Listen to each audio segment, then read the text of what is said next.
Hello and welcome. You're watching India Fights Back with me, Rajat Kane. In this episode of the show, we'll take up how some parts of country still remains under close watch over the number of COVID cases.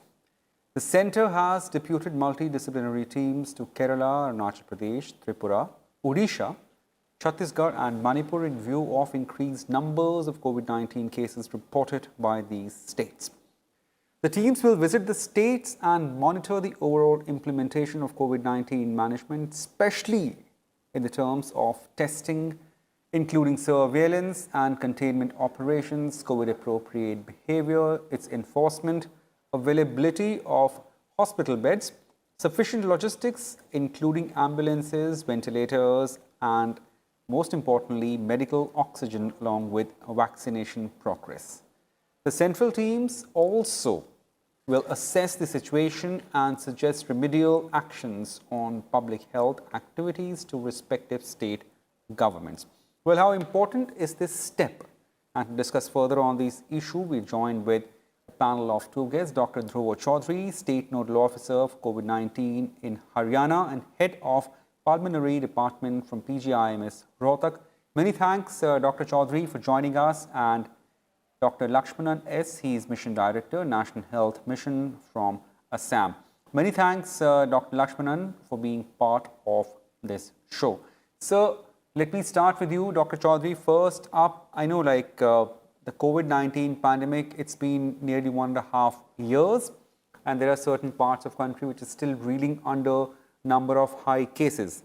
Especially talking of your state, what is that you're putting in place so as to contain this pandemic as much as possible? You see, Rajat, you're right.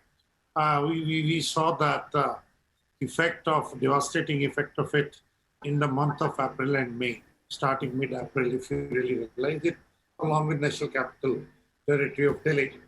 Fortunately, now things have settled down and we are having a daily positivity rate of less than 0.2 to 0.3%. But nevertheless, what was very interesting observation was that when we started having an upswing of the cases, somewhere in the month of February, there was a trickle. March, that trickle became bigger. The signs were there, we identified it, and we tried to act on it.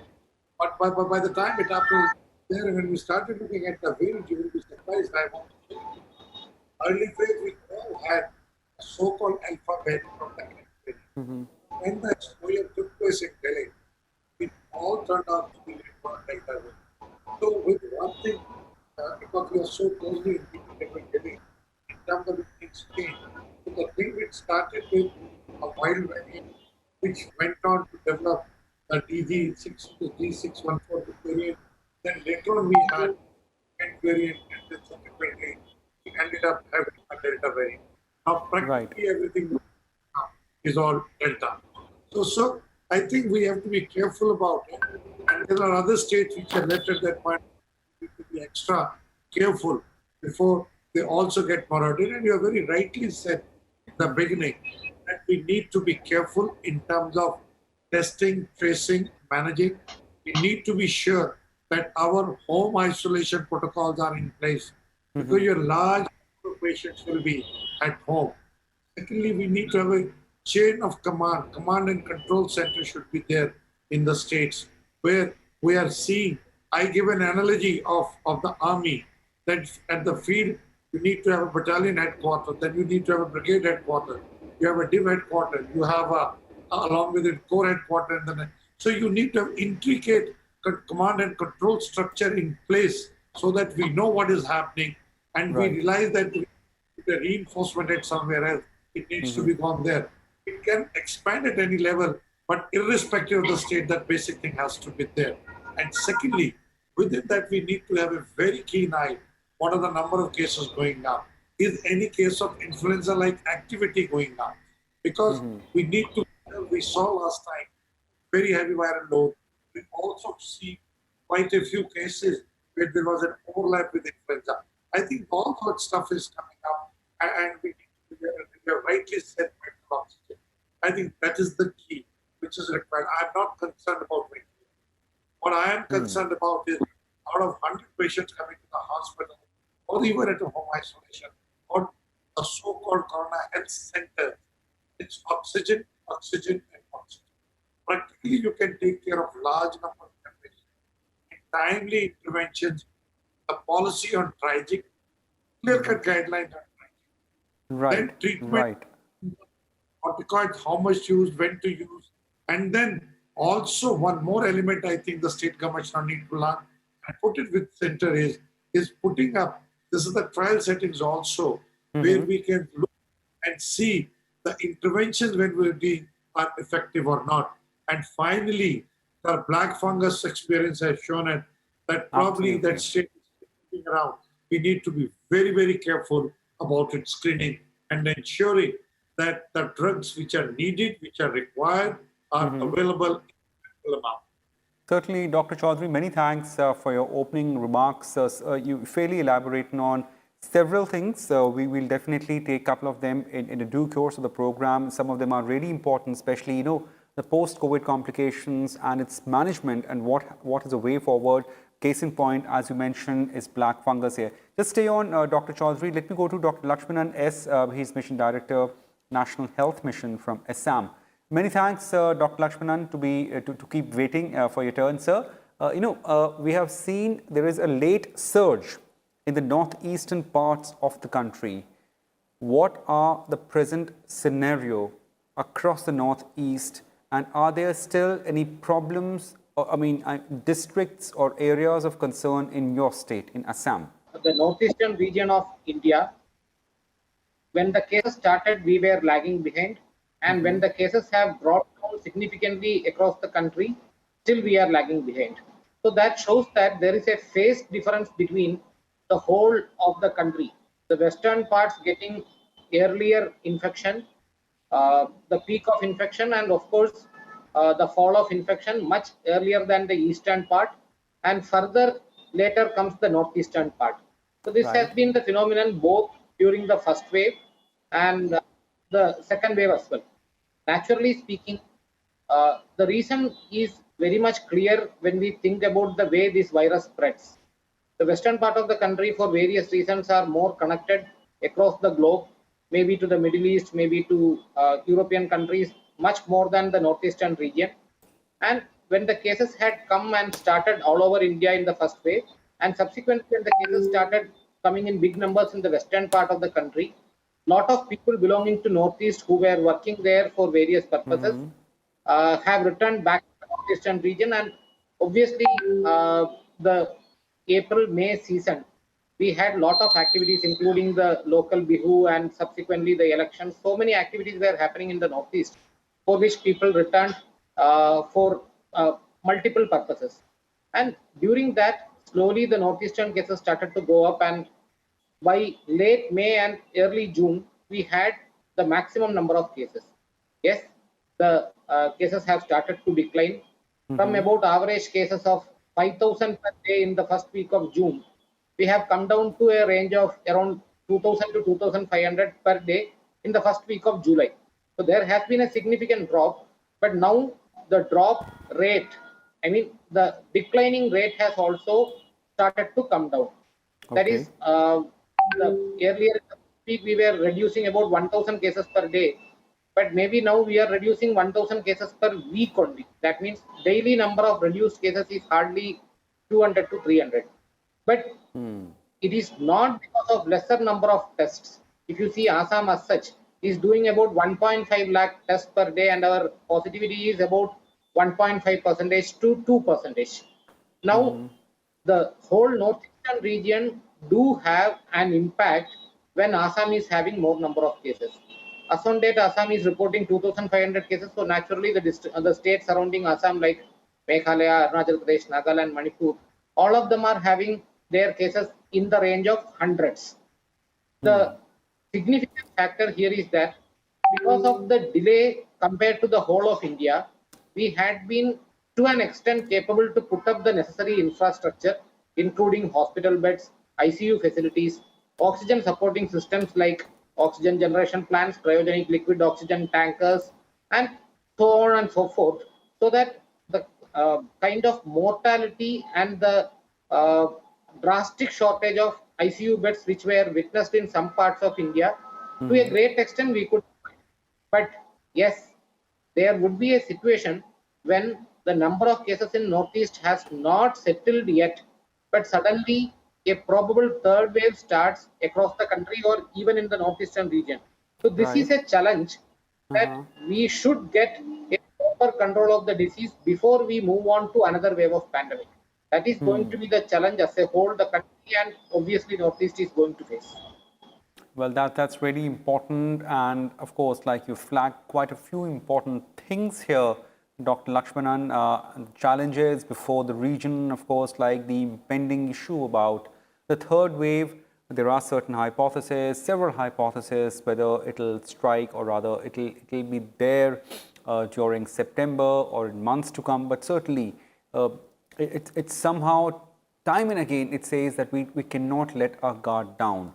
Right, Dr. Dhruva Chaudhary, I mean, your assessment here in terms of certain districts which still happens to be on the guard where the positivity rate still happens to be unfortunately above 10%. How serious could be the condition over there? See, if you see the coastal Maharashtra, we are seeing that numbers. Few districts also in the south of the country. I think it's challenging for us, and we know that first Delta plus variant had come up from there. So variants will keep coming, a variant of concerns will there. But I think the basic fundamentals of infectious diseases and epidemiology will continue to hold. Definitely, we want that it should come to less than 5% and preferably less than 1%. But nevertheless, I think we need to be a little more aggressive those districts which are there. And we may have to think in terms of micro containment and other zones, which are the areas which is becoming the hotbed, and try to look at it. And also to ensure that in those areas, COVID appropriate behavior is being practiced, because it is not coming from the somewhere else from the vacuum. It's human who are spreading it out. And I think I can, at that place, what the government of Haryana has done it in, you will be surprised. I don't know how much information is outside. Haryana government had actually rolled out a massive village evaluation program, for which we say Haryana Gram Vikas COVID evaluation program, which was there. In fact, it's a very big name which comes up. But what we did, we evaluated 1,88 lakh people in the rural areas of Haryana at the time when the pandemic happened. And we've done it twice. And there we picked up all the cases of influenza-like illness. And once we did that influenza-like illness, we initiated RT-PCR. So we did it, rapid antigen testing. And those who were negative in all those cases, then RT-PCR was done. And after a break of fortnight, it was done again. And I think it has given us a till now. I think those districts where we are facing, probably we need to target it massively, or may I use the word army jargon, that you do a carpet bombing in terms of epidemiology, where you practically look at it, how many number of people are having ILI, and then try and trace their contacts. And probably we may need to look at in those terms and again repeat it after 2 weeks. That's the way to move forward. It will be difficult because Are we, Dr. Chaudhary, are we still seeing any statistics that is showing a picture about how we are performing in containing virus in the rural belt and how we're performing in containing it in the urban areas? Is there still a large gap that we saw in the initial phases? You see, we saw the community spread this time, and the municipal election brought it to the various parts of the country. And right now at this moment, we are seeing that first wave dominantly was urban. Second, again, dominantly to begin with was urban, went into rural area. Now we are not finding any difference by and large. And it is the zero surveys which are going on, which will let us know exactly the picture. How much is in the rural areas, how much is in the urban area. Like in my state, we had planned to start it last week around 15th of June, but for some administrative reasons have been postponed. And I think, like in my state, we will be able to know. We are now seeing the data coming up from Mumbai. We are seeing the data coming up from Delhi. And right now it is going on UP, it is going on J&K, as well as in Karnataka. So probably next coming fortnight, we shall be knowing it. But looking at it, the pattern which I am seeing it right now and what we are discussing across, probably we are not seeing that much of rural spread right now. Right. The cases which were again are coming to us from the districts that you have talked about and the urban area. And another important thing is that in the rural areas, by and large, people have been taking it far more casually. And again, we need to see that 15 districts in India that we have not detected even a single case. Therefore, that is why I'm saying it is important for us, like what we did it in Haryana, is that we go to the villages, we go to do it, find out people with ILI symptoms, and then see how many of them are because of your influenza or how many of them are because of COVID. Because that is the only way to go ahead. And you looking at a population of the country, 40,000 is a big number. But when you see the population of this country in terms of percentage, I think it's when you dissect it out, you realize that only few areas are contributing. Right, absolutely. Dr. Lakshmanan, as Dr. Chaudhary just mentioned about, you see how we have, we've been able to contain virus or rather spread of it in certain parts of country. Now, talking of Northeast here, sir, I mean, as I said, it's experiencing a late surge in numbers, and especially if we talk of the districts which happens to be, under the watch of centers. Several of them happens to be from Arunachal and Manipur. What kind of challenges does these figures throw for the entire region? And given, like you mentioned, that the issue of connectivity, logistics, and other things are fairly lesser here if we compare it with other parts of country. So, first of all, I would like to totally agree with what Dr. Chaudhary sir had told. In Assam, we started with Assam Community Surveillance Program way back in May 2020. And during that time, we were able to cover about 2.5 CR population, which lives in the rural area. And we found that the number of cases involved in rural area was almost equal to nil. Similarly, subsequently, we had Assam Targeted Surveillance Program in the month of June, July 2020. Again, in the month of May 2021, we had phase 3 of ACSP, again repeating the same exercise. But this time, of course, we were coming across a lot of positive cases in the rural areas as well. So that means some of the rural areas do have cases. We cannot simply say this is an urban-centric case anymore. Then comes the different but critical indicators. One is the positivity, but that is positivity of COVID cases. Second is the absolute number of COVID cases. And third one is the mortality among the COVID positive cases. All these three are slightly different with each other, but strong indicators of COVID. Now, the point is that positivity, having less positivity may be because of less number of cases, which is the numerator, and having higher number of tests, which is the denominator. Many a time, positivity is less because we are doing enormous number of tests, maybe doing the test in negative people themselves. That is why probably the positivity is less, which may not be the perfect indicator, but obviously one of the major indicators. Second one is absolute numbers. When you are having high absolute number, irrespective of the positivity, I believe that is a very, very strong indicator saying that yes, COVID is present and it is prevalent. And most important one is mortality, because when a COVID situation is there, as we all know, many of the infected people will be asymptomatic. Many of them may not require treatment, but every life lost during COVID due to COVID is a major indicator how much undetected COVID is present in a situation, because we expect about 1 to 2% of mortality of all the people. So we have to think that if we are having 20 deaths per day, we may have to think that there are 2,000 cases in the community. We detect it or not, that much cases are there. So what I would suggest is that simply focusing on positivity or absolute numbers or mortality alone may not make much sense. Rather than that, a combined approach of considering all these three would be important. And lastly, to your question, that whether this latest surge in northeastern region is going to be a criticality, my take on this would be see, as and when the cases come, they do have a pattern.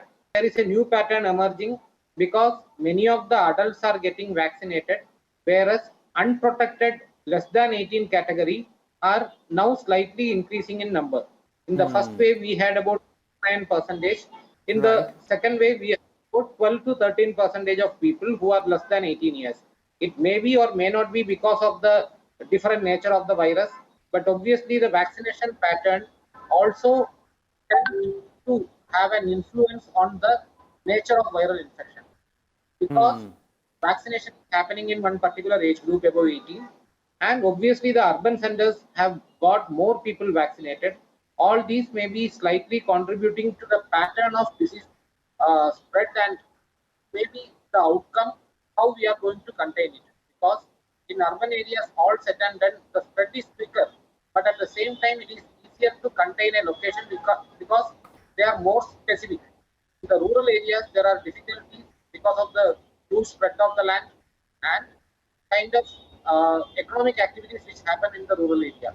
Yes, there are challenges, but obviously there are solutions too. We have to be solution oriented, and I'm sure that we will be working out better ways to contain the disease in the coming days. Certainly, certainly. So that's the right approach, Dr. Lakshmanan. Solution-based approach is the best possible way ahead. Dr. Chaudhary, as we're discussing, districts under watch of the center and the authorities in terms of the outbreak or other numbers of positivity. Now, we have seen the importance of communication here, communication by the state organs, communication by the institutions, communication by the medical fraternity to the last recipient. So how important is therefore it is to have both, say, the modern tools of communication as well as the community workers, the local NGOs, to tap them and to make sure they percolate message to the last person in these districts. How important do you see that? You see, who are our, you asked me, the workforce. Workforce for the Department of Health practically are the work spread out in the country, Asha worker, Right. Anganwadi, the male, the female health worker, nurses, paramedics, doctors. So it's a whole thing which is working. Now you very rightly said, and communication and the right communication to the last person is important. Only you can deliver it that. In again Haryana, we tried it. You must have seen it in between in the month of May, around 24th of May, when our Honorable Chief Minister inaugurated it. We started TV program from Karnal along with the help of Deloitte. And what did we do there? What we had seen there is that we created a chain of command system at the model system. We are in the process of now implementing in Rohtak with a bit of a more customization. Right up, we created a clean hospital there. We then, along with it, used the help of Asha workers there. And we had a communication to them with our health authorities and the district authority. So everybody was on the plane because the technical work is taken care by the health authority. Coordination is done. So it becomes that, and then along with the health, we have the medical education department where the medical colleges come under the administrative control. So there was a complete alignment. And then we also put isolation protocols. We try to give the home isolation kits at the basic level so that we can pick up the people with the fever early. We can do pulse oximetry, and we were able to transport in that. So we had 8 blocks, so we put transportation, the ambulances, which are the capacity and capability.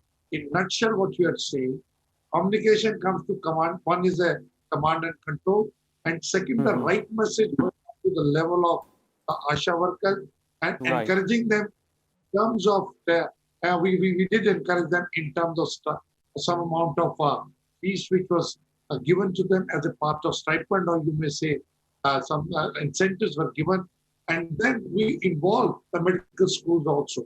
So point I'm saying is communication, yes, is the key, and the right communication is the key. And what I'm realizing as a part of the government and my friend from Assam is that somewhere in the government, the right messaging we do, and especially in today's world with the social media, gone with so many things, we need to be very quick in countering and putting the right message in a way which people understand. Because when the government comes up with statistics, nobody is interested in that statistics. accept the plan of the policymakers. For a common person, as a clinician, I'm not talking here, is interested what is going to happen to him or her or their family as an individual. So the message should come up, like I will simply say, like the Amul come up with these cartoons, which Yes. I think we need to be innovative in terms of it. And all of us now have the strength of IT with us. And that's what we rely on, passing on the messages, both clinically upstream, downstream. And there should not be any barrier. There should not be Absolutely. hesitancy to talk to the superior officer. That is what I'm finding. There's a lot of it. And also, in this communication, there should be what should I say? Some word should be clear. If I use that word, Right, because Dr. sometimes Chaudhary. what Right. I say about it to their senior officers, because it may be no, it is important. We need to realize, and we always need to go if something goes wrong for a root cause analysis rather than for anything. Right, Dr. Chaudhary. That's really important point well taken, sir. Dr. Lakshmanan, as we move to the close of the show, sir, I would like to continue the same point. Of course, would like to end over there. Importance of communication, and of course, importance of communication in allaying apprehensions. Say, for instance, vaccine hesitation or any sort of miscommunication or rumor campaigns that we keep hearing. As we all acknowledge, all three of us acknowledge that social media and these platforms are two-edged swords or weapons. Sir. I totally agree. In fact, the communication, the content of the communication, and who makes the communication is extremely important. The messages which should go to the general public, the beneficiary, the messages which should go to the healthcare worker, including different layers, from the level of ASHA to the tertiary care center doctor, and the kind of messages which goes from the public leaders, religious leaders, opinion makers in the community, especially from the media, all do have a complex impact on the way this pandemic is going to be managed or is being managed.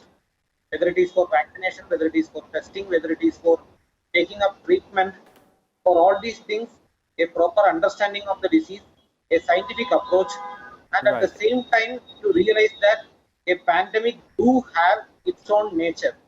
We are fighting with a pandemic which is invisible, but is affecting the life in more than one way. Not only the medical way, but it is affecting the lifestyles, affecting the economics of the country.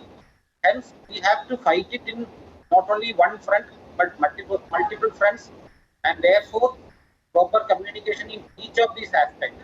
To keep the courage to go ahead with cooperation is the right kind of message required at this point of time. Right. And everyone has a very, very responsible Important role in there. that. Right. Dr. Lakshmanan, many thanks for joining us from Assam. Dr. Dhruva Chaudhary, great to have you once again on the show. Many thanks and really acknowledge all you experts who keep joining our show and of course elucidating on important aspects of this pandemic to all our viewers. So dear viewers, you're watching this show, please listen to all these experts. Please think scientifically. Do not listen to any hearsay or any unscientific, irrational things when it comes to purely pandemic-related information. So these experts are there. So clearly what we have to do, the pandemic is not over yet. Let's please keep following COVID-appropriate behavior, which means wearing face mask whenever we step outside the house, keep washing our hands, keep our sanitation on, and of course, let's not forget to maintain physical distancing. Remember, these are small things that can help us in countering or at least keeping this pandemic at bay. Well, that's it in this edition of India Fights Back. Thank you. Goodbye.